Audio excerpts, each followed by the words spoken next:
యేసు ఉన్నాడు ఇక్కడ, నిలుస్తాడు, నడుస్తాడు, సంచారము చేస్తాడు. దేవుడి దీపస్తంభం మధ్య సంచారం చేస్తున్న వాడు దేవుడు ఇక్కడ ఉన్నాడు. అందరూ నడుచుతూ చేతులుపుతూ థ్యాంక్స్ చెప్తాం ప్రభువుకి. ఎంత స్తుతిస్తామో, ఎంత కృతజ్ఞతలు చెల్లిస్తామో అంతగా ఏ అపాయము ఈ మందిరం చుట్టూ రాదు, ఈ కాలేజ్ చుట్టూ రాదు, మన గృహం చుట్టూ రాదు, మన చుట్టూ రాదు. దేవుని కృప మన పట్ల అధికమవుతుంది. అందరూ హల్లెలూయా చెప్తాము. హల్లెలూయా. చాలా సంతోషం. కొంచెం కాలాతీతమైంది అయినా కూడా మనం విన్న సాక్ష్యాలు ఎప్పటి నుంచో డిపాజిట్ అయి ఉన్నాయి. అవి ఎక్స్ప్రెస్ చేస్తేనే కానీ మరి నిమ్మలించలేదు. కనుక మీ అందరూ సోకాళ్ళుగా చాలా వివరణాత్మక చెప్తున్నా అలాగే ఓపికతో ఉన్నా. ఎందుకంటే మీరు పడిన ఆవేదన, మీరు పడిన ఆ ఆలాపన అలా చెప్తేనే కానీ మీకు తృప్తి ఉండదు. అప్పుడు మీకు క్లియర్ అయింది. ఫ్రీ అయిపోయారా? ఇంకేమైనా బరువులు ఉన్నారా? తలకాయ మీద బరువులు ఇవ్వలేవుగా మాకు తీసారుగా.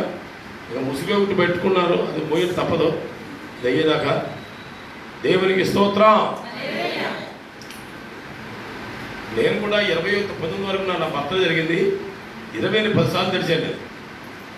ఆ రోజు నుంచి రకరకాలుగా చెమచెమలాడిపోవడం, పులకరింపులు, తల ఏంటో రకరకాలు.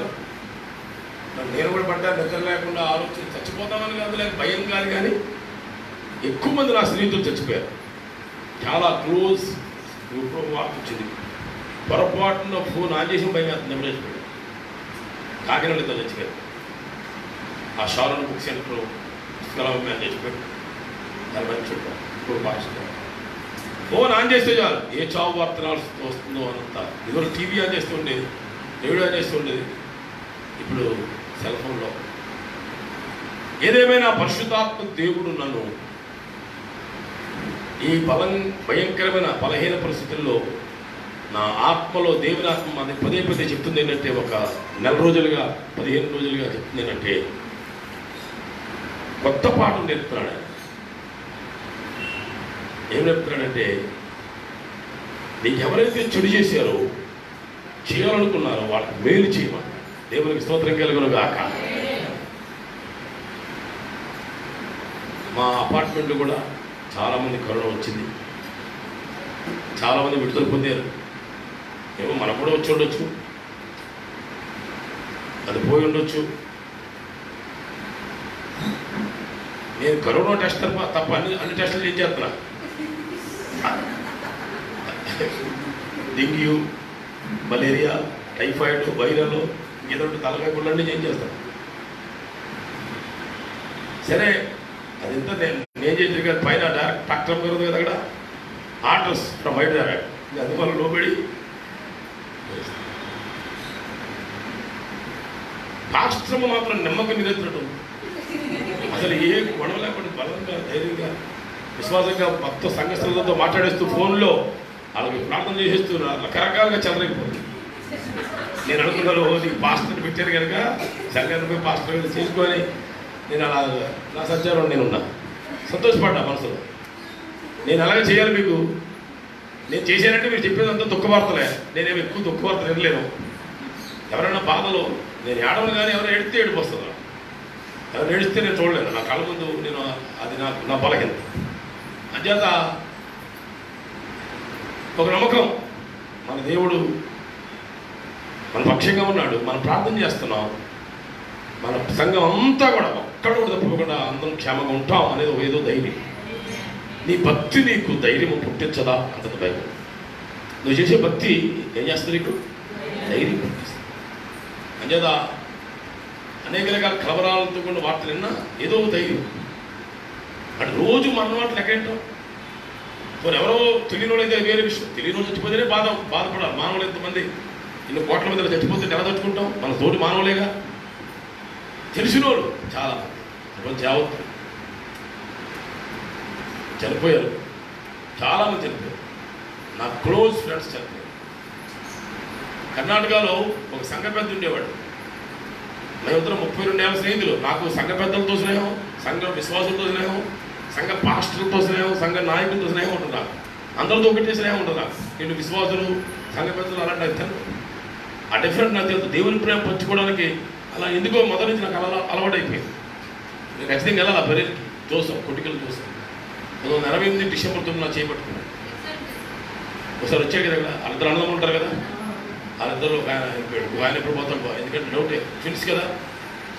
అయితే ఇలా ఎంతోమంది, స్టీఫెన్ డేవిడ్ గారు నా స్నేహితుడు, మీకు తెలుసు కదా, చాలా భయంకరంగా ఆయన కరోనా తగ్గిపోయిన తర్వాత నైట్ హాస్పిటల్లో బాత్రూంలో పడిపోయారు తల మీద. అలా ఎంతోమంది, బిషప్ జోసెఫ్ గారు అబ్బాయి విజయశ్వరం జరుగుతుంది. అన్ని చావులే, ఏ చావుకి నేను అంట మానలా, బరేళ్ళకి వెళ్ళిపోతున్నాను చెప్పండి, జ్ఞాపకాలు కూడా వెళ్ళిపోతున్నాను, తిరిగి వచ్చేస్తాను. ఇవాళ వస్తే రేపు ఉంటానంటూ మొత్తం అది కూడా చెబుతారుగా. ఏ ప్రోగ్రాం మానలా, పెళ్లి చేయడం మానలా, వెళ్ళటం మానలా, అన్నీ చేశాను.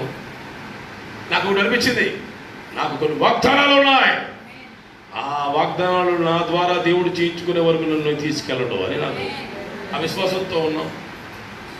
అయితే పరిశుద్ధాత్మ దేవుడు మా అపార్ట్మెంట్లో ఒక ఎస్ఐ ఉన్నాడు, రిటైర్మెంట్ ఎస్ఐ.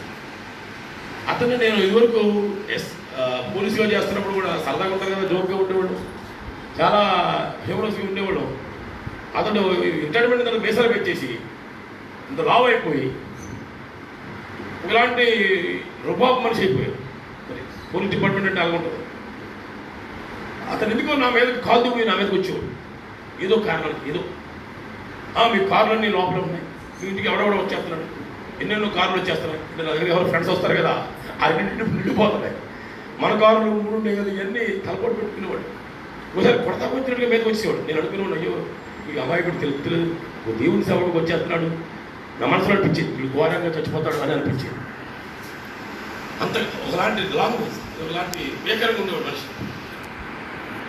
ఈ మధ్యన ఆయన చనిపోయిన తర్వాత 2 రోజులు నాకు తెలిసింది ఏంటంటే, ఆ చనిపోయిన తర్వాత కూడా తెలవలేదు. నేను అనుకున్నాను, ప్రభు క్షమించండి అతన్ని, నేను అన్నాను, చనిపోయాడు తెలదు నాకు.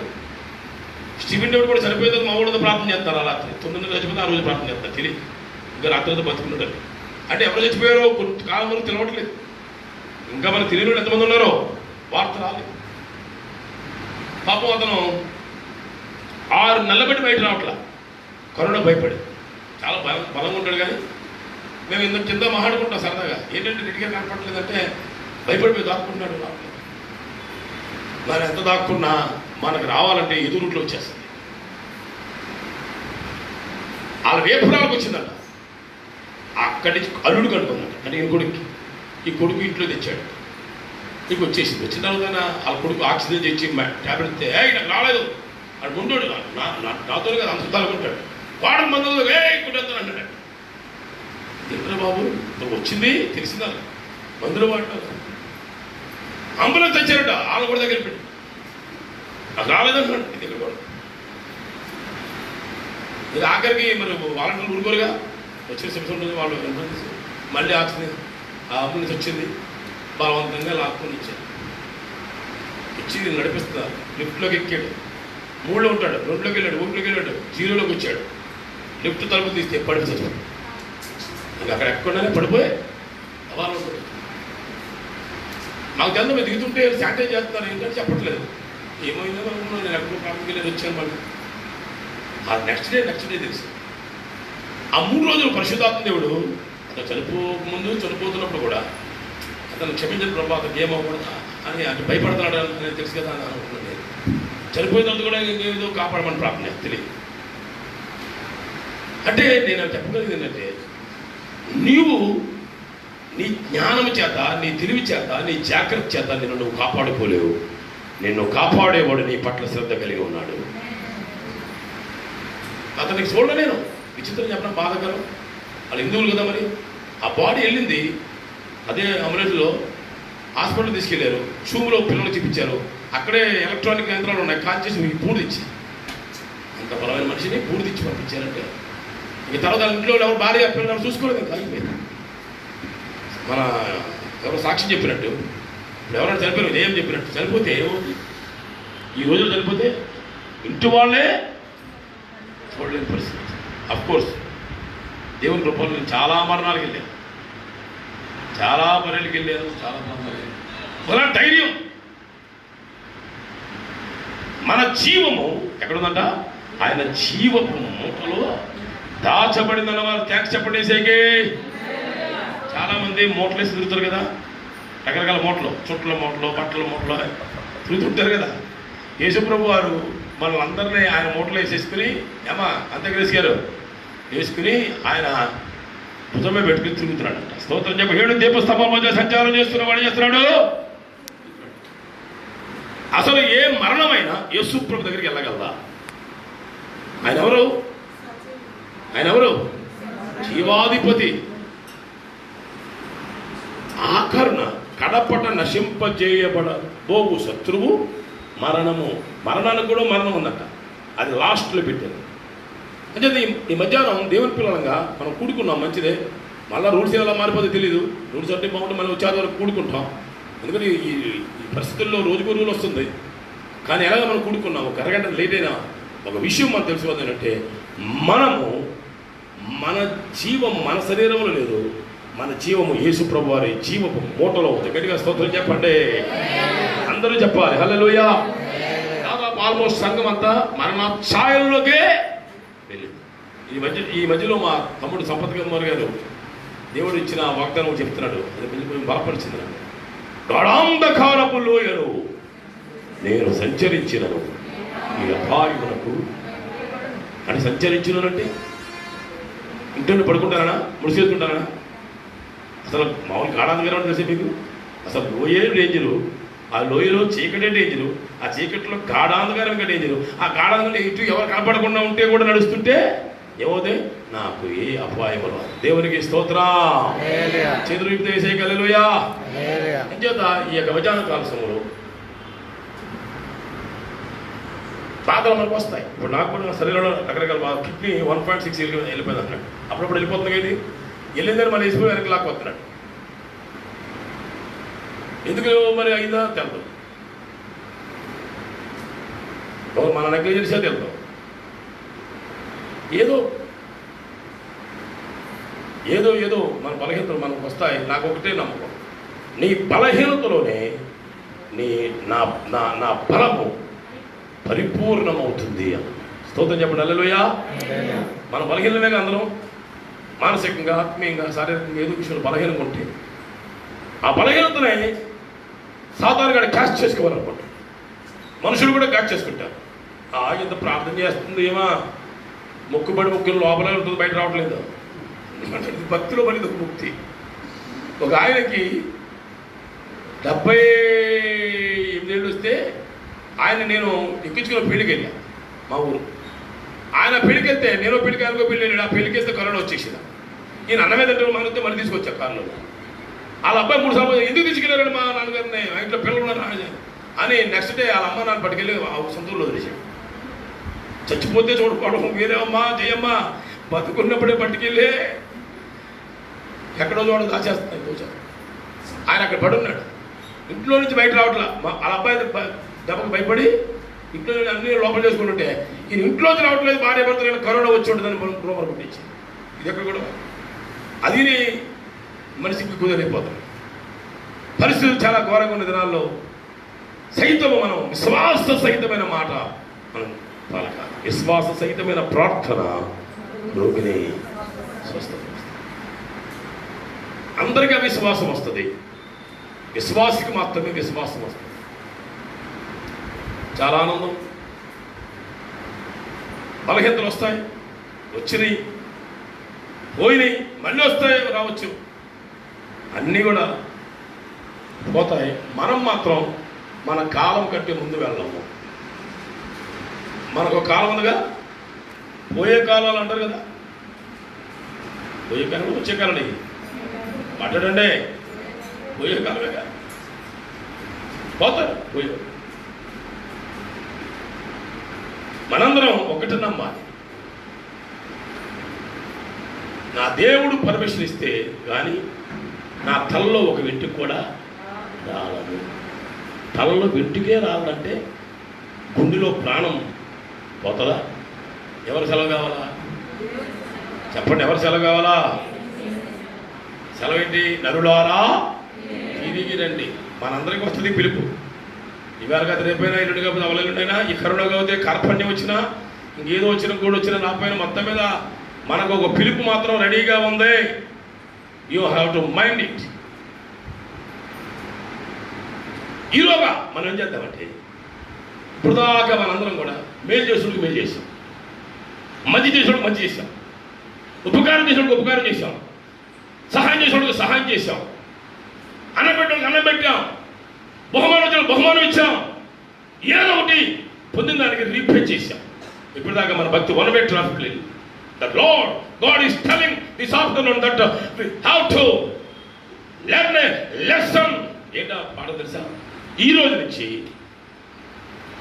మనకు ఎవరైతే కీడు చేశారో, మనకు ఎవరైతే హాని చేశారో, మనకు ఎవరైతే అపకారం చేశారో, మనకు ఎవరైతే తెలిసిగా తెలియగానే చెడు చేశారో వాళ్ళందరికీ కూడా కలిసి ఈ రోజు నుంచి మనం ఏం చేద్దామంటే అందరికీ ఉపకారం చేద్దాం, మేలు చేద్దాం, చెప్పండి, సహాయం చేద్దాం, దీవెనలు ఇద్దాం. దేవునికి స్తోత్రం కలుగునుగాక. ఇంతే ప్రసంగం, వేరే ఏం లేదు. వన్ వే ట్రాఫిక్ నుంచి టూ వే ట్రాఫిక్ వెళ్ళాలి, వెతుక్కోవాలి. ఇప్పుడు నిర్నిమిత్తంగా మన మీద పడ్డవాడు చాలా ఉన్నారు. మనం అపార్థం చేసుకుని నిందించి ద్వేషించి మనం దీవించబడినందుకు కూడా తట్టుకోలేక, మనం బాగుంటే ఓర్చుకోలేక, అనేక రకాలుగా ఇండైరెక్ట్గా డైరెక్ట్గా పరోక్షంగా ప్రత్యక్షంగా మన మీద అనేక రకాలుగా నెగిటివ్గా ఉన్న వారికే మనం పాజిటివ్ ఉండాలి. మనకి పాజిటివ్ రాకూడదు, కానీ మనం మాత్రం పాజిటివ్గా ఉండాలి. గట్టిగా స్తోత్రం చెప్పండి, చేతులు చెప్పండి, సైకిల్. దేవుని వాక్యంలో నుండి ఒక మాట చదివి నేను ప్రార్థన చేసి సంస్కారం పంపించేస్తాను మీకు. I may not explain. సాయంకాలం వల్ల లైవ్లో మెసేజ్ ఇస్తాను. On the way to Visannapeta. అప్పుడు మీరు వినండి ఇంటి దగ్గర. యూట్యూబ్లో ఛానల్లో సబ్స్క్రైబ్ చేసుకున్న వాళ్ళకి నా మెసేజ్లు 6 నెలలు బట్టి అన్ని మెసేజ్ రికార్డే ఉన్నాయి. అన్నీ మీరు ఇప్పుడు పడితే వినొచ్చు. మన పాటలు వినొచ్చు. కొత్త పాటలు కూడా మీకు పంపించాను. మీకు కూడా ఇప్పుడు 2 పాటలు వినిపిస్తాను. మొదటి పేతురు రాసిన మొదటి పత్రిక 3వ అధ్యాయం 8-9 వచనాలు చదువుకుందాం. తుదకు తుదకమా? తుద అంటే అర్థం ఏంటి? చివర అంటే చివరి అన్నాడంటే మొదలు ఉంటుందిగా. మొదలు లేకుండా చివరి ఉంటుందా? వేరు లేకుండా చిగురు ఉంటుందా? ప్రారంభం లేకుండా ముగింపు ఉంటుందా? అలాగే ఇప్పుడు మనం అందరం కూడా కాలాన్ని బట్టి చూసినా, వయసుని బట్టి చూసినా, పరిస్థితిని బట్టి చూసినా తుదకు అంటే కడకు, చివరికి, ముగింపుకి, అంతానికి, ఆఖరికి వచ్చేసి. సో ఇప్పుడు మనం మొదట్లో ఉన్నట్టు ఉండకూడదు. మొదట్లో అలుగులు, కోపాలు, తాపాలు, క్షణికావేశాలు, తొందరపాట్లు, నిందలు, తెల్ల మీద వేయడాలు, మాటలు ఇంకోలా అపార్థం చేసుకోవడాలు, ఇలాంటి బిగినింగ్లు మనకు ఉంటాయి. తప్పటం చేస్తారు కదా. బాలురు, చెప్పండి, బాలురు బాలురు బైబిల్లో ఉన్న మాట ఎప్పుడు సొంత మాట చెప్పుకోండి. యవనస్తులు, బాలురు, వృద్ధులు. బాలురు నడవలసిన త్రోవనే అది కాదు నేను చెప్పేది. బాలురు చేస్తారు. మనం శిష్యులు ముందు కొత్తగా జన్మించిన శిష్యులు ఫస్ట్ స్టేజ్. తర్వాత బాలురయ్యాం, మనకు నేర్పుతలేదు. తర్వాత యవనస్తులు అవుతాం. తర్వాత చెప్పండమ్మా, తర్వాత ఏమవుతాం? యవనస్తులైన తర్వాత మనకి వివాహాలు చేస్తారు, లేకపోతే మనం వివాహ కుటుంబస్తులం అవుతాం. ఆ తర్వాత తండ్రులం అవుతాం, తల్లులం అవుతాం. తర్వాత అత్తమామలం అవుతాం. తర్వాత నాయనమ్మ, అమ్మమ్మ ర్యాంకులోకి పెరిగిపోతాం. ఇంత పెరుగుట ఎందుకు ఎన్ని స్టేజ్లు మారిపోయినాయో. ఇప్పుడు మనం వృద్ధాప్యంలోకి వచ్చేసాం, ఆత్మీయ వృద్ధాప్యంలోకి. నన్ను అడిగితే 30 ఏళ్ళ బట్టి యేసుప్రభువుని నమ్ముకున్న వాళ్ళు ఎంతమంది చేతులు పైకెత్తండి? 30 ఏళ్ళ బట్టి. 30 ఏళ్ళ నుంచి యేసుప్రభువుని మేము నమ్ముకుని సేవిస్తామని వాళ్ళు చేతులు పైకెత్తండి. 30 ఏళ్ళ బట్టి నాకు తెలిసి మీరు 30 ఏళ్ళంటే నామకార్థ క్రైస్తవులు లెక్కేయకూడదు. ఇందులో నామకార్థ ఏంటంటే క్రైస్తవ కుటుంబంలో పుట్టి కూడా క్రైస్తవులు అనుకున్నాం కదా. అది కాదు.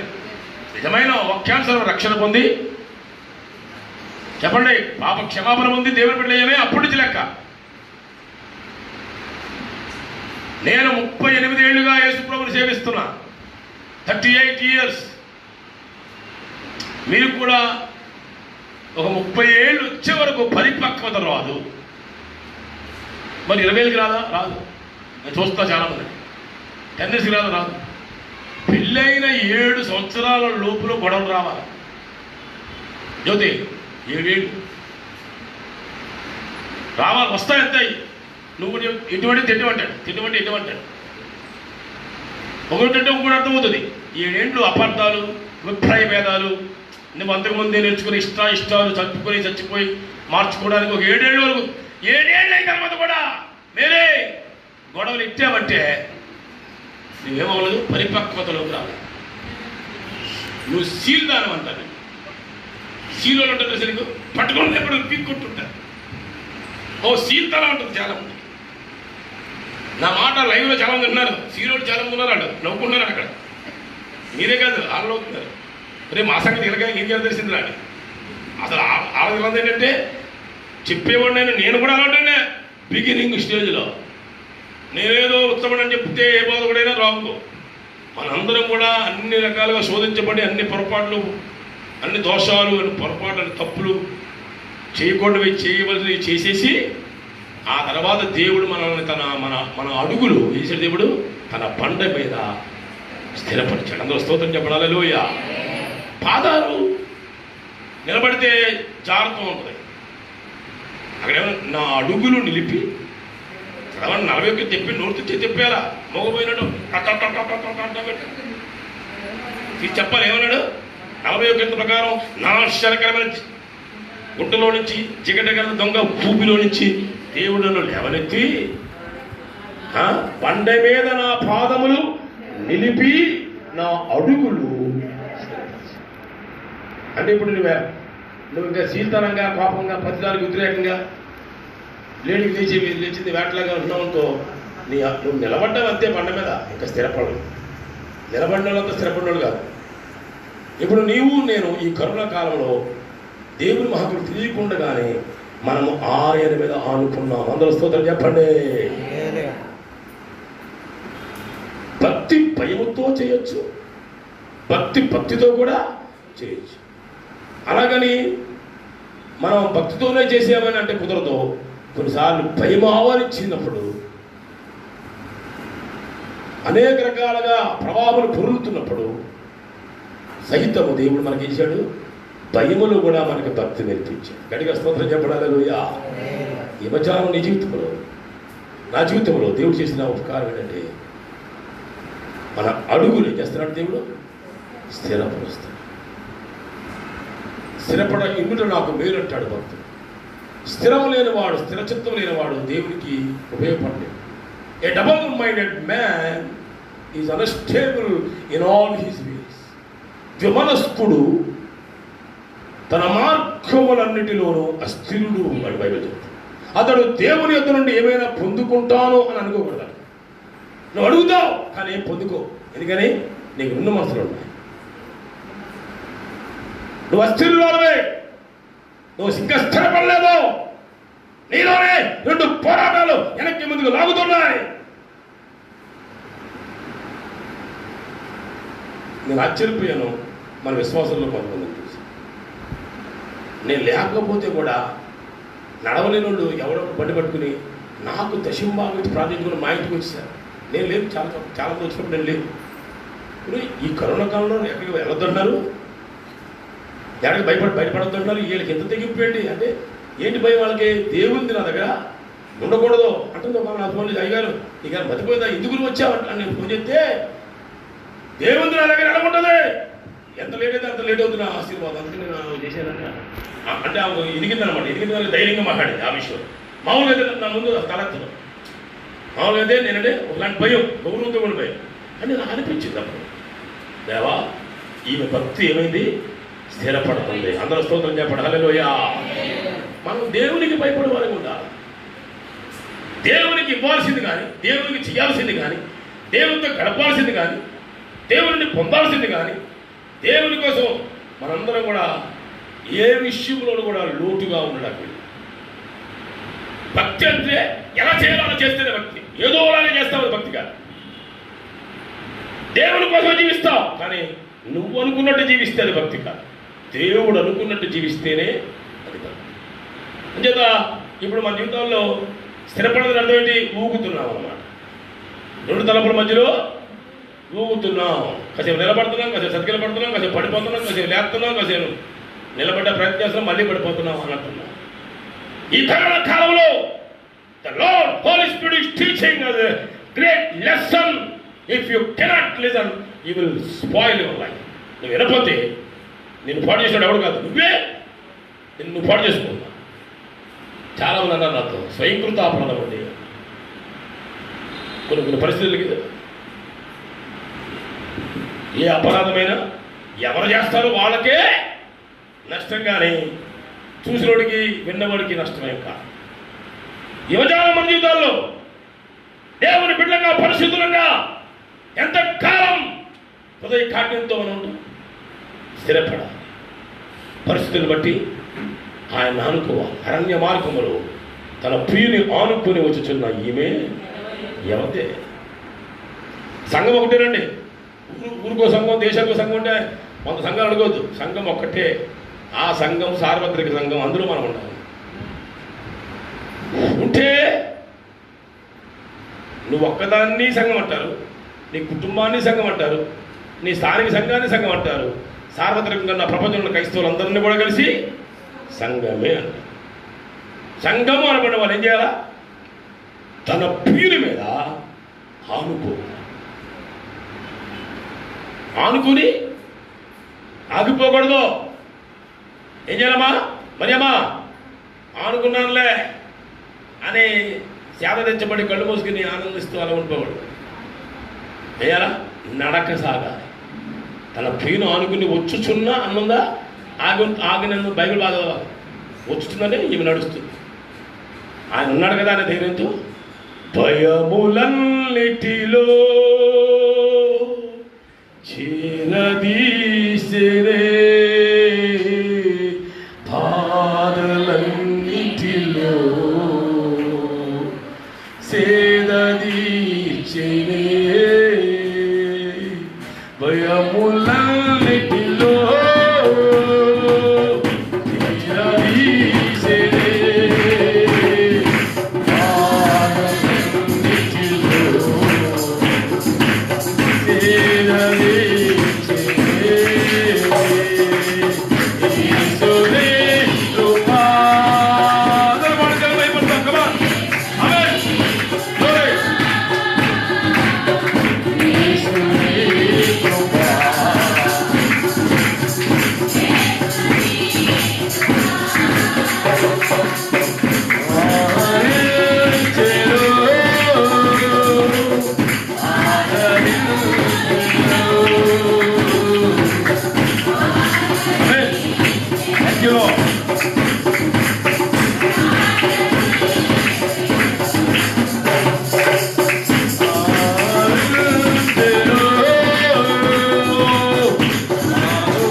నడుస్తున్నా కూడా భయం వస్తుంది. ఆయన ఉన్నాడన్నా, ఆయన అనుకున్నా, ఆ ధైర్యం ఉన్నా ఎక్కడో ఏం చేస్తుంది? భయం వస్తుంది. కానీ ఏముంది? భయములన్నింటిలో ఏం చేస్తాడంట మనల్ని చేరదీసేనే. ఇంకా దగ్గరికి ఆ భయం వస్తే నువ్వు ఆయన దూరం అవ్వవు. ఏమవుతావు? ఆయన తన హస్తాన్ని మన కుడి పరమగీతాల్లో రాశాడన్నమాట. ఆయన ఎడమ చెయ్యి కుడి చెయ్యి ఎక్కడుందో దాని మీద పాట రాశాను నేను, జ్యోతమ్మ గారు పాడేది. ఆయన కుడి చెయ్యి ఎడమ చెయ్యి ఎక్కడుందమ్మా? ఆయన కౌగిల్లోకి వచ్చేస్తామో చేరదీస్తాడు. Thank you Jesus. అంటే బైబిల్ రావడం వలన we will cleave him. Bible ఏమంటుందంటే పురుషుడు తన తల్లిని తండ్రిని విడిచి తన భార్యను హత్తుకు. నీకు భయం లాగానే యేసుప్రభు వారు ఎవరు? నీకు ప్రాణ ప్రియుడు. నువ్వు ఆయన పక్కనే ఉన్నావు, ఆనుకుని భుజం ఆనుకుని నడుతున్నావు. కానీ ఇప్పుడు అలా కాదంట. నీకు భయం రాగానే ఆయన తన కౌగుల్లోనికే నేను తీసుకుని హత్తుకుంటాడు. చప్పట్లు కొట్టుకుంటాను కేసైకే.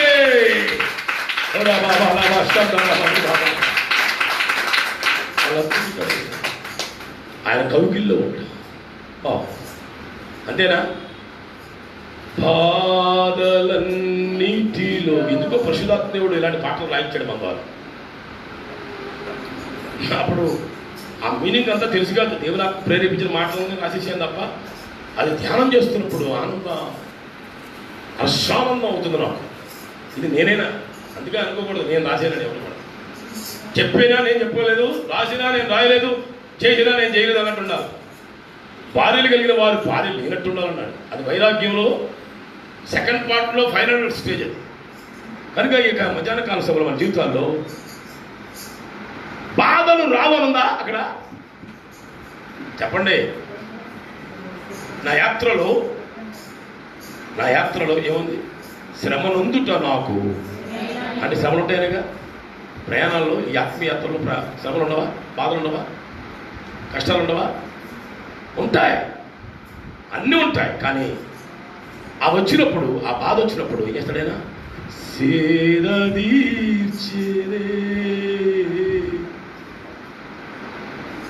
ధ్యానం తీరుస్తాడు. 23వ కీర్తనలో ఏమంటాడు? శాంతికరమైన జనంలో ఆయన నన్ను ప్రవేశిస్తున్నాడు, పచ్చిక చోట్ల ఆయన నన్ను నా ప్రాణంలోకి ఆయన సేద తీరుస్తున్నాడు. ఓహో, అంటే ఇప్పుడు నీకు భయం వచ్చినప్పుడేమో నేను తన కౌగులు అత్తుకున్నాడు. భయం వెలుపల వస్తుంది, లోపల బాధలు ఉంటాయి. చెప్పుకోలేము కొన్నిసార్లు మన బాధల్ని మనం చెప్పుకుంటే మనమే అనలేము. ఇంకెవడంటాడు? పాస్టర్ గారు అంటే ఏం చేస్తే మీకు మీ బాధలో మేమే వినాలి, మా బాధలో మేమే మాకు చెప్పుకోవాలి. మీకు చెప్పమనుకో మేమే మొయ్యలేక మీ దగ్గర చెప్పుకుంటే మీ బాధలన్నీ మాకు చెప్తామేమంటారా మగడాని మీరేమంటారు? పైగా దగ్గర ప్రార్థన చేస్తామని బాబోయ్ పాస్టర్ గారికి వెళ్ళకుందంటే మనకి వాళ్ళ పరిస్థితులను మళ్ళీ ఇంకా నూకులుకుపోతాం. అందుకే నీకు చెప్పకూడదు. మీ బాధలో మేము మొయ్యాలి. పాస్టర్ అంటే మా బాధలో మేమే మొయ్యాలి. అందరి బాధలో యేసుప్రభు మోస్తాడు. గట్టిగా స్తోత్రం చెప్పండి.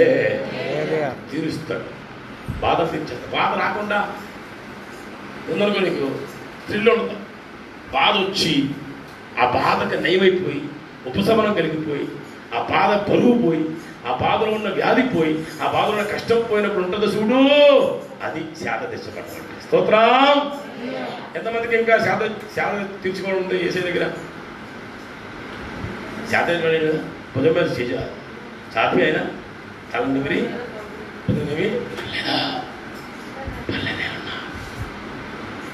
ఇంకా దగ్గరగా ఆయన సొలలు పడుతుంది. భయం వస్తే చేతులు అతుకున్నాయి, బాధలు వస్తే ఆయన మాటలు ఇన్నర్ వాయిస్లో నుంచి నీకు చాలా దగ్గరగా. ఇప్పుడు మన రాములు చెప్పింది 10 ఏళ్ల క్రితం దేవుని స్వరం విందంట, మళ్ళీ 10 ఏళ్ళు బట్టి ఏం చేసింది? ఆ మాటతో సరిపెట్టేసుకుంది. దేవుడు వేసాడు, నీ సంగతి ఎలా కాదని చుట్టూ పెట్టాడు. చుట్టూ పెట్టి పైన కూర్చోబెట్టాడు. ఇక మరణం అంట కిటికీలు ఎక్కుతుందంట. బైబిల్లో చదివారు బైబిల్? కిటికీలు ఎక్కుతుంది. నువ్వు పైన దాక్కున్నా, ఇంకా పైన దాక్కున్నా అది కిటికీలు ఎక్కి స్టెప్ బై స్టెప్ వచ్చేస్తుంది. భయం వచ్చింది. మనకు వచ్చేస్తే బాధ, మనకు రాకపోతే భయం. అయితే వాళ్ళకి వచ్చింది మనకేమవుతుంది? మాటలు కాదు. కానీ దేవుడు వేసాడు సేద తెచ్చి ఆ స్వరం, ఆ మెల్లని స్వరం. బైబిల్ చెప్తుంది, గొర్రెలు తమ కాపరి స్వరమును అవి అతనిని. మన జీవితాల్లో ఈ మధ్యాహ్న కాలంలో పరిశుద్ధాత్మ దేవుడు ఇంకొక వినూత్నమైన విశిష్టమైన రీతిలో నడిపించాలని కోరినప్పుడు, if he allows any pain, if he allows any fear, don't fear. భయానికి భయపడకు. అనుకో, ఓహో నేను ఇంకా నా యేసయ్యకు దగ్గర అవడానికి, ఆ దగ్గర ఆయన వెళ్ళని స్వరం వినడానికే నాకు ఇది వచ్చింది అనుకో.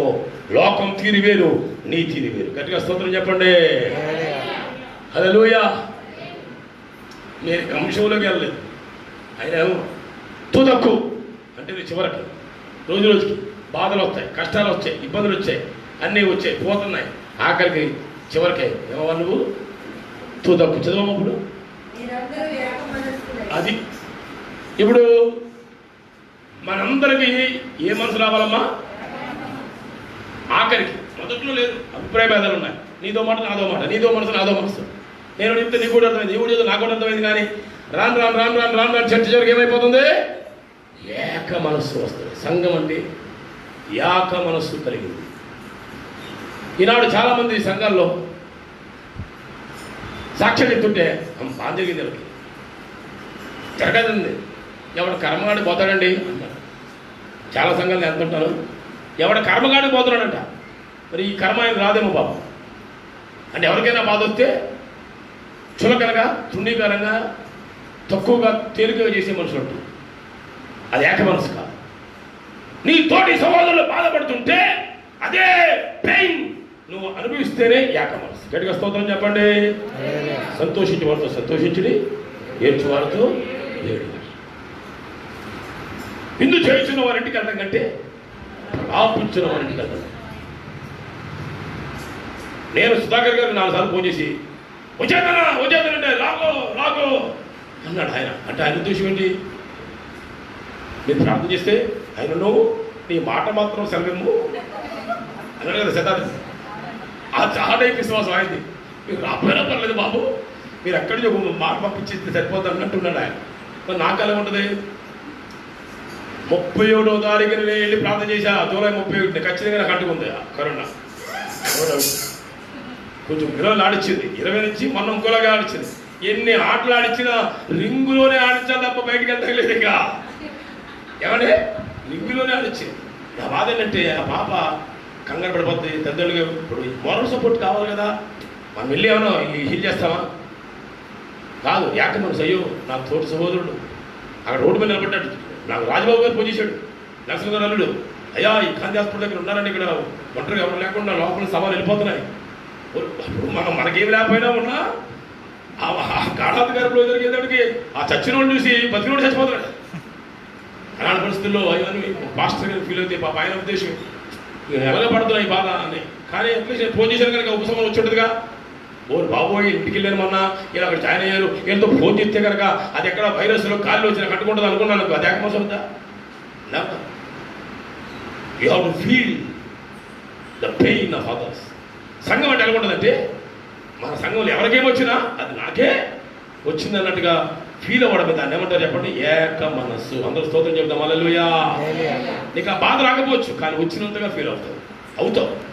మరి వేరే వాళ్ళు ఎవరో, నీ ఇంటి వాళ్ళు ఎవరో, నీ రక్త సంబంధులు ఎవరో, నీ బంధువులు ఎవరో, కేవలం దేవుని సంఘము మాత్రమే నీతో పాటు నీ సంతోషాన్ని, నీ బాధని అనుభవిస్తుంది. అందరూ దేవునికి స్తోత్రం చెప్పండి.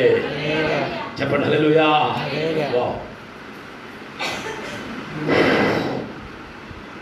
మొదటగా మనం ఏక మనసు కలిగి ఉండాలి. రెండవది చెప్పడమ్మా, ఒకరి సుఖాలన్నీ పడదామా? ఏమా వాళ్ళు సుఖంగా ఉంటే మనం వెళ్ళి వాళ్ళకి పొగిడి అమ్మా ఎంత బాగున్నారమ్మా, దేవుడి కృపణ బాగున్నారంటమ్మా, అది బాగుంటుందా? దుఃఖంలో ఉన్నప్పుడు ఒక వ్యక్తిని ఆదరించి వెళ్ళి పర్వాలేదమ్మా దేవుడు ఉన్నాడు, మన దేవుడు మనల్ని ఏం చేస్తాడు అనుకుంటావు, ఇది ఏటలకాలం ఉండదు, దుఃఖ నివారణ అయిపోతుంది అని చెప్పడంలో ఆనందం ఉంటుందా? చెప్పండి హల్లెలూయా. అంటే సుఖంలో ఎవడైనా ఏకీపిస్తాడు, దుఃఖములో కూడా ఏకీపించేది దేవుని సంఘం. గట్టిగా స్తోత్రం చెప్పండి హల్లెలూయా. ఒకటి మనం ఏక మనసు కలిగి ఉంటాము. చివరికి ఆఖరిలో ఎవరు తడినా సంఘంలో మెచ్యూర్ లెవెల్స్ పెరిగిన వాళ్ళు అందరితో ఏకంగా మనసు కలుపుతారు. రెండవది వాళ్ళ సుఖంలోనూ ఉంటారు, వాళ్ళ దుఃఖంలోనూ ఉంటారు. ఎక్స్ప్లెయిన్ చేయడం టైం సరిపోవట్లేదు, ముందుకెళ్ళమ్మా. మూడవది ఏంటమ్మా? ఏ ప్రేమ ఇది? సహోదర ప్రేమ. ఒకే గర్భంలో నుంచి పుట్టినోళ్ళు అప్పుడే తిట్టుకుంటారు, అప్పుడే కొట్టుకుంటారు, సమాధానంగా ఉంటారు, ఐక్యంగా ఉంటారు, ప్రేమగానే ఉంటారు. అన్నదమ్ముల ప్రేమ అక్క చెల్లి మనం చూస్తాం లోకం. దానికి కూడా లిమిట్ ఉందేమో. కానీ మూడవది సంఘం ఉంది. సంఘము ఒక అడుగు ముందుకేసి ఏం చేస్తుంది? సహోదరుడికి ప్రేమించడమే కాదు, ఆ ప్రేమించిన ప్రేమ ప్రాణం పెడుతుంది. స్తోత్రం చెప్పో. యేసు వారు ప్రేమించాడంటే ఏం చేశాడు? మనకి పెట్టాడా? ఇందులో ప్రేమ ఉందంటాడు. భక్తిహీనమై ఉండగానే, బలహీనమై ఉండగానే, పాపులమై ఉండగానే క్రీస్తు మన కొరకు చనిపోయాను, ఇందులో దేవుని ప్రేమ ఉందంటాడు. అంటే నువ్వు కూడా ఐ లవ్ యూ అక్క, మేరక్క, రానక్క, రానక్క, మేరక్క అని ఫోన్ చేసుకుంటాం కదంట. ఏం చేస్తారంట? అవసరమైతే ఆ ఫోన్లు మాట్లాడుకోవడం లాంగ్వేజ్ ఏంటి? ప్రేమే. ప్రేమ లేకపోతే ఫోన్ ఎత్తాం.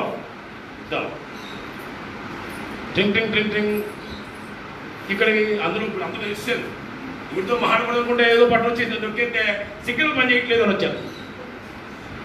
నిజం. సంపదగా చెప్తారు. అందరూ తెలుగు పేరిపోయారంట ఫోన్లు ఉన్నవాళ్ళు. అన్నీ మన తెలదు. ఎదురుకైతే ఎర్రబట్టను పచ్చబట్టను నొక్కేవాళ్ళు. ఇప్పుడు అలా కాదు. ఏ బట్టను నొక్కితే మాట్లాడకూడదు, ఏ బట్టను నొక్కితే ఎనపట్టు లేదు, ఏ బట్టను నొక్కితే సిగ్నల్ లేదని నొక్కేస్తున్నారంట. సుధాకర్ గారు ఇవన్నీ మీరు కనిపెడుతున్నారు. ప్రేమ లేకపోతే బట్టలను వేరుగా మారిపోతాయి. ప్రేమ ఉందనుకోండి, చేసిన ఇలా నొక్కుతుండగానే హలో అంటే హలో అంటావు. అంటే నువ్వు కూడా చేయాలని అడుగున్నావు అనమాట. ఎవరో చేయడం కాదు, నీకు ఎవరు చేయాలనుకున్నారో వాళ్ళకి నువ్వు చేయాలని రెడీగా ఉన్నప్పుడు హలో అంటే హలో అంటావు. అందరూ స్తోత్రం చెప్పండి. హల్లెలూయా. చేత సహోదర ప్రేమ. మూడవది ఈ ప్రేమ మాట్లాడితే మాట్లాడటం. ప్రేమ ఒట్టి మాటలతో కూడా లేదండి. నిజంగారు మీ ఆయన గారు కరోనా వచ్చిన మొదటి బాధితుడు, తుఫాను బాధితుడు లేక మన సంఘానికి పెద్ద అగ్ని పరీక్ష పెట్టాడు. కరోనా పరీక్ష పెట్టి మమ్మల్ని ప్రాణం తీయడానికి చూశాడు.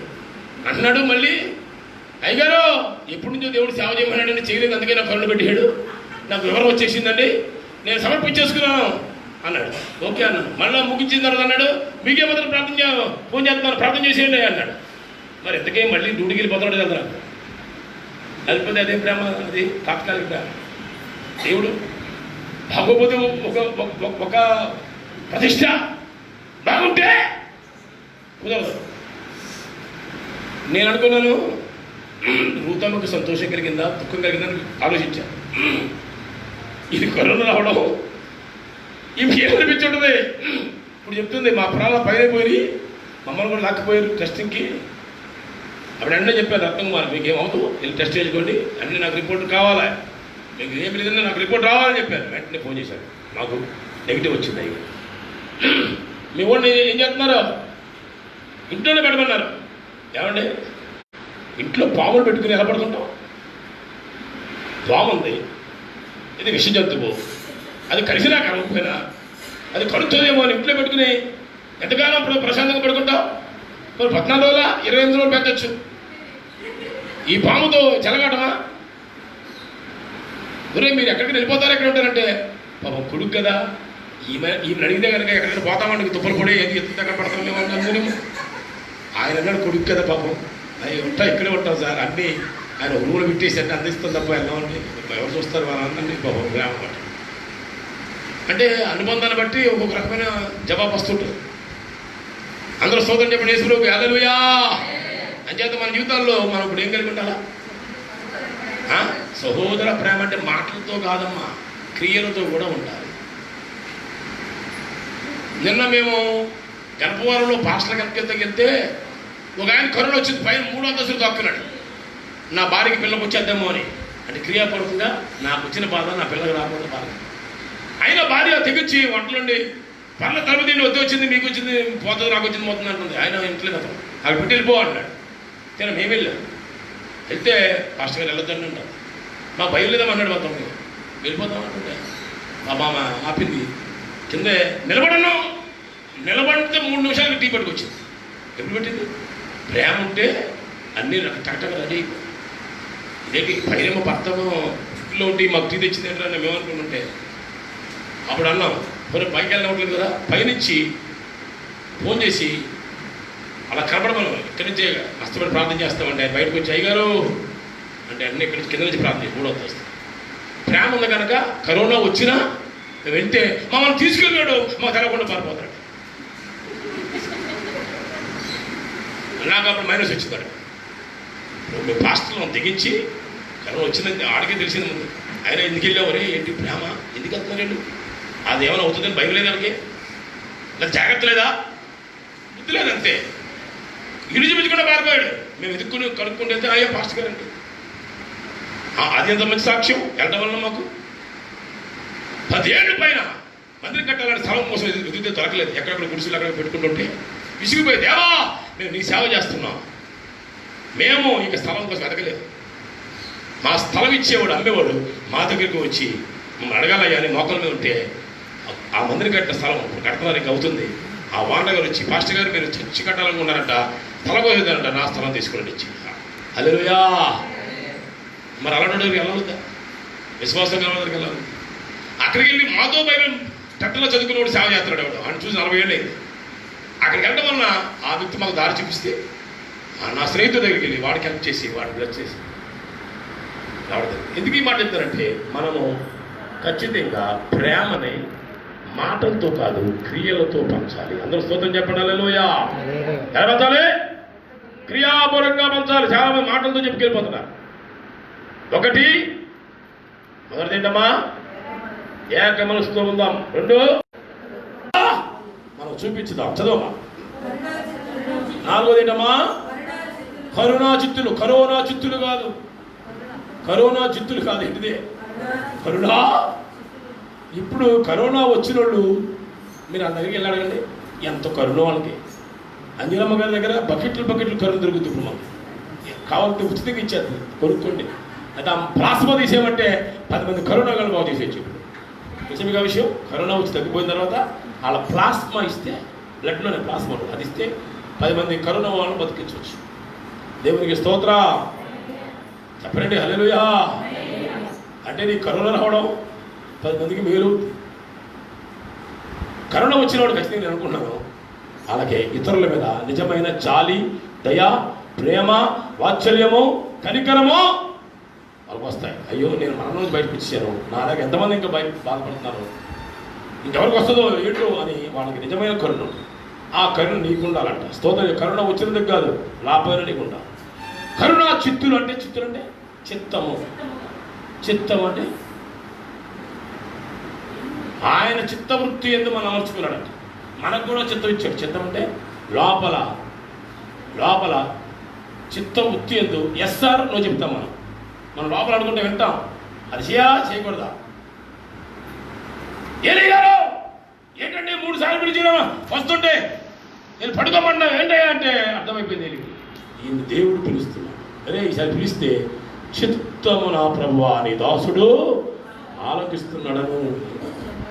అంటే చిత్తం, మనసు అదంతా అది స్థిరంగా ఉంటే, సరిగ్గా ఉంటే దేవుని స్వరం వినే వాళ్ళగా తయారవుతాం. గట్టిగా స్తోత్రం చెప్పండి. హల్లెలూయా. దేవుని కరుణా చిత్తులుగా ఉంటాయి. నీ చిత్తములో కోపం ఉండకూడదు, నీ చిత్తములో పగ ఉండకూడదు, నీ చిత్తములో క్షమించలేని తనం ఉండకూడదు.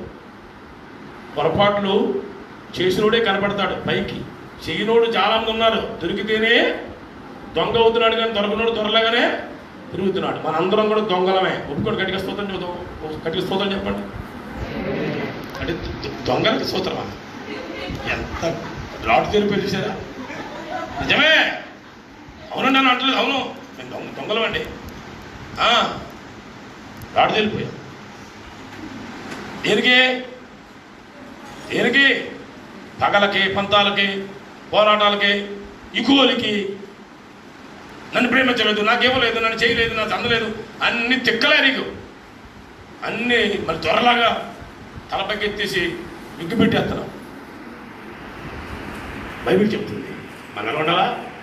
పోలే బాబు, ఎందుకు నాకు వచ్చిందో, ఎందుకు నాతో మాట్లాడలేదో, ఎందుకు నాకు సహాయం చేయలేదో, ఎందుకు నన్ను ఆదరించలేకపోయిందో, ఎందుకు నన్ను ఒకవేళ ఆమెకి ఏ పరిస్థితి ఉందో, ఆమెకే కష్టం ఉందో, నీ కష్టం తెలుసుకుంది అనుకుంటాం కాదు. నీ కష్టం తీర్చలేని వాడికి ఏ కష్టం వచ్చిందో అనుకునే మనసు కరుణా మనసు. గట్టిగా స్తోత్రం చెప్పండి, చేతులు కూడా చెప్పండి. హల్లెలూయా. చూసారు ఎంత బాగుంది అది. నన్ను పిలవలేదు, నాకు వందలు చెప్పలేదు, నన్ను ఇంటికి వెళ్ళలేదు, నాకు పెళ్ళికి వెళ్ళలేదు, నన్ను చావు పిల్ల. రీజనింగ్లు చేయబోక, రీజనింగ్ కాదు, కరుణ చేస్తుంటే అందరినీ క్షమించేస్తాను. యేసు ప్రభు కనికరం ఏం చేసింది తెలుసా మీకు? కాపురం లేని గొర్రెల వలె ఆ ఇశ్రాయేలు తిరుగులాడుతుంటే అయ్యో అని వాళ్ళందరినీ ఆయన ఏం చెప్పండి సమకూర్చాడు. స్తోత్రం. కరుణ గలవాడు సమకూరుస్తాడు, పగ పంతాలు ఉన్నవాడు చెదరగొడతాడు. ఎలా ఉన్నావు? చదువుకు ఎలా ఉండాలి నువ్వు? మొదటిదేంటి?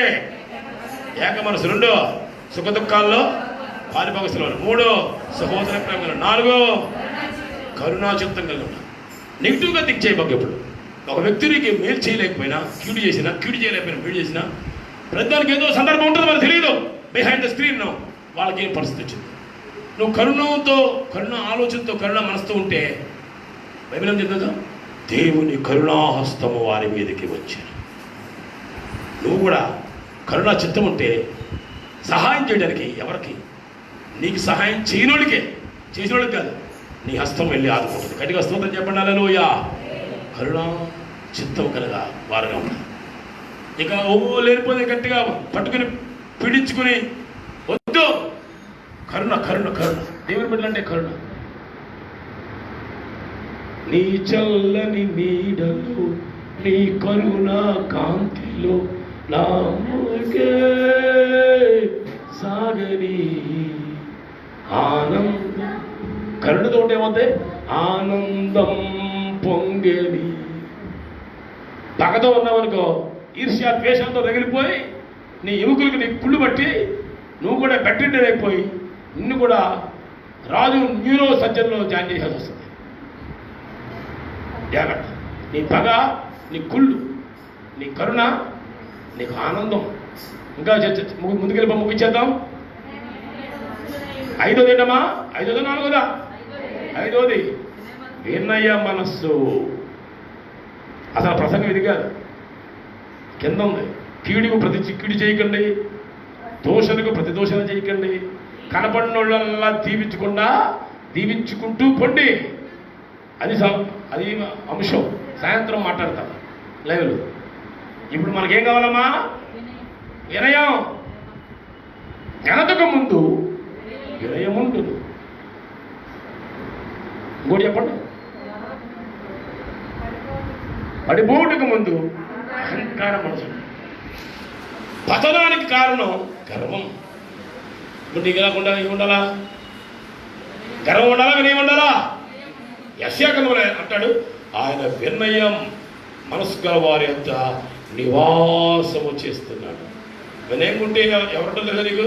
మీ ఆయన ఉన్నా లేకపోయినా, మీ అబ్బాయి ఉన్నా లేకపోయినా, మీ కోళ్ళు ఉన్నా లేకపోయినా, వాళ్ళు వీళ్ళు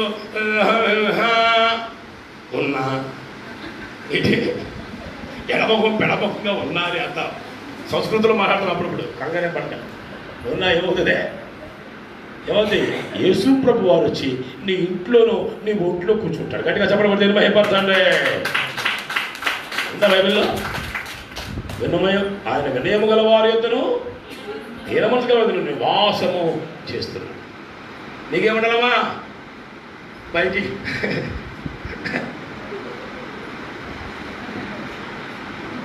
అన్నవా? పైకి అగా వెనకెళ్ళగా నా దగ్గర దర్శనకి ఇదే 4 అడుగులు పడగానే ఉన్నావు. ఇక్కడేమో ఇలా ముందు గంటలు పెట్టేసావు. మళ్ళీ ఆ అడుగులు పడగానే తడపడతాయండి. అవ్వాల్సిందే. అక్కడ తెలతో అవ్వాల్సిందే. అంటే అది అస్థిరుల లక్షణం, స్థిరపడిన వాళ్ళ లక్షణం కాదు. మెచ్యూరిటీ కాదు, పరిపక్వత పొందిన వారు సంపూర్ణయ్యే వారి లక్షణం కాదు. ఏం చేయాలి? ఏం చేయాలి? విన్నయ్యా వినయ మనసు కవ తెచ్చుకుని నాకులాగా సుధాకర్ గారిలాగా ఇలా మేడం ఒకరు పెట్టి పాటలు పాడినా పాడకపోయినా మిత్రం ఏం చేస్తాను. నేను అప్పుడప్పుడు ఫోటో చూసుకుంటాను. నా తనకి ఇలాగే ఇలా స్టేట్గా ఇలా పెట్టుకున్నావు అని చెప్పేవాడు చెప్పాలి కదా. సరే వంటొద్దురాయి తలపై అని చెప్తే మరి ఎప్పుడు నా తన ఇటు ఉంటుంది అది స్ట్రైట్గా ఉంటుంది. అంటే లోపల మాకు వినయం ఉందేమో. మరి దేవునికి స్తోత్రం. ఉంటే మంచిదే, మాకుంటే మీకు మంచిది, ఎవరికుంటే మంచిది. కానీ ఏం చేయాలి మనం? పైకి ఒకలాగా లోపలికి ఒకలాగా, నక్క నిర్ణయం, అతి నిర్ణయం. ఏ లక్షణం? దూర్తంటే నాకు చెప్తాను ఇంటికి, దూర్తంటే అంటే ఎవరు తెలుసు? ఇవన్నీ కాంతారా గారి దగ్గర నేర్చుకోవాలి మీరు పాఠాలు. ఆయన ఆర్ఎంపీ లెక్కల్లో కొంచెం నొక్కి మాకు నేర్పాలి. కొన్ని అడ్డం తెలుద్దాం, ముగిచ్చేస్తానా ఈ మధ్యాహ్నం మన జీవితాల్లో దేవుని వాక్య ప్రకారంగా. దేవుని బిడ్డలారా, ఎవడైనా సరే నంగి మాట్లాడినా, నేల చూపులు చూస్తున్నా డౌట్ పడాల్సిందే వాడి మీద. వినయం ఉన్నప్పుడు శరీరం కూడా ఒకవేళ అలాగా సూచించవచ్చు, కానీ వినయం అనేది శరీరంలో కాదు, హృదయంలో ఉండాలి. అందరూ స్తోత్రం చెప్పండి. మనస్సులో ఉండాలి అన్నాడు. వినయ మనస్కులు అన్నాడా, వినయ శరీరంలో అన్నాడా? చెప్పండి అమ్మా.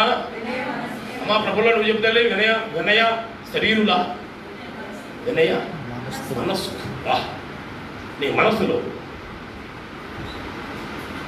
ఎదుటి వారిని నువ్వు గొప్పగా ఇచ్చుతావు కనుక నిన్ను నువ్వు తగ్గించుకుని వాళ్ళు ఎంత గొప్పవాళ్ళైనా నువ్వెంత గొప్పదానైనా అబ్బాయి ఏం లేదండి, నిజంగా మీరెంత భాగ్యవంతులండి, మీరు ఎలా చేశారంటే అయ్యో మందేం కాదండి, అంత దేవుడిని కృపండి అని అంట. అలాగా నాకు ఎంత నేను ఇప్పటిదాకా ఎవరెవరో దేవుడు అలా చేశారనుకున్నాను, నేను కూడా కొంచెం చేయగలనా అన్నావు అనుకో, నీకు వినగలనట్టేనా? ఎవరన్నా పెడితే పెళ్ళి చావు, లేకపోతే చావు అన్నట్టు కృంగిపోవడం కాదు. వినయ మనసులో చేస్తారంటే ప్రతి వారి పట్ల ఎప్పుడు కూడా అన్ని పరిస్థితుల్లో చేస్తారు. నాకంటే ఎదుటివాడు గొప్పోడు, నేనే వాళ్ళకంటే తక్కువ వాడిని తక్కువదని అనుకుంటారు. అది వినయం. దేవునికి స్తోత్రం చెప్పండి. హల్లెలూయా. నువ్వు గొప్పదానమే, కానీ నీకంటే ఎందుకు పనికిరాని వాళ్ళ దగ్గర ఏమంటావు నువ్వు? నేనేమి కాదండి. అది వినయం, లక్షణం, తత్వం. కానీ ఇప్పుడు ఈ 5 లక్షణాలు మనకి ఉంటే ఇంకేమైనా పెంచేస్తావా ముగించేస్తావు దాన్ని? పొద్దుంది ఇక ఈ 5 సరిపోతాయి. ఇక తర్వాత ఆశీర్వాదాలు ఉన్నాయి, తర్వాత రకరకాల నానాజాతి సమితి ఉన్నాయి. ఈ 5 ఉంటే నువ్వేం చేస్తావు సార్? నీకు ఎవడైతే కీడు చేస్తున్నాడో నువ్వు వాడికి మేలు చేస్తావు. నీకు ఎవడైతే దూషిస్తున్నాడో వాడు చేస్తావు, దేవుడు నిన్ను దీవించుగాక అని చెప్పగలుగుతున్నా, నమ్మకిచ్చేస్తున్నా. ఇప్పుడు చెప్పలేకపోతున్నావు. ఎక్కడో కంటికి కన్ను, మంటికి మన్ను, పంటికి పన్ను, మొక్కకి మొక్క, చెక్కకి చెక్క లోపల ఉంది. ఈ కరుణ అయిపోయేప్పటికీ మనందరం ఏమవుతాం చెప్పండి? స్థిరమైపోయి ఈ 5 లక్షణాల్లో ఆరితేరిపోయి ప్రతి ఒక్కరిని నువ్వు తిట్టారా? ఫోన్ చేసి సమేరా స్లోయే తిట్టారా? అంటాను గాడ్ బ్లెస్ యూ ఆగమ్మా మధురపోవాలి. నిజంగాను గాడ్ బ్లెస్ యూ. ఆ తిట్టినోడికి ఏంటి, నేను ఇంత తిడితే నన్ను దీవిస్తున్నాడు ఏంటి? మురిగే కుక్కలు కరవనే లోకంలో సాగుతుంది కదా, అలాగా వాళ్ళెన్ని మురిగినా నువ్వు కూడా బాబా, నువ్వు కూడా మొరక్క, ఓ ధన్యా నలుగురు నేసుకుని మొరక్క ధన్యాలే స్తోత్ర ఎల్లంగి ధరించేదాము అని ఒంటరిగా తిరుగుతాడు ఇంట్లో. దెబ్బకి మీ ఆయన వచ్చి మీ ఇసుపు బదులుగా పడతాడు. మహానుభావుడు చెప్పే మాటలకే సంవత్సరంలో ఒకసారి వెళ్ళిపోతున్నా నేను, ప్రతిరోజు నీ వినాలా? దానికి ఏం చేయాలి నువ్వు? ఏం చేయాలమ్మా? సంవత్సరానికి ఒకసారి వెళ్ళిపోతున్నా. ఏమిటి ఇక్కడ తినేవాడు తింగరుడు అమ్మాయి కూడా అనుకుంటాడు. పాస్టర్లు అంటే కుడి ఎడమని తెలిసినవాడు. నువ్వు మాట్లాడుతుండగా నువ్వు ఏం మాట్లాడుతావు, ఎందుకు మాట్లాడుతావు, ఏం అచ్చావేశం మాట్లాడుతున్నావో లోపల ట్రాన్స్లేషన్ అయిపోతూ ఉంటుంది. ఏంటది? ఆత్మ వివేచన.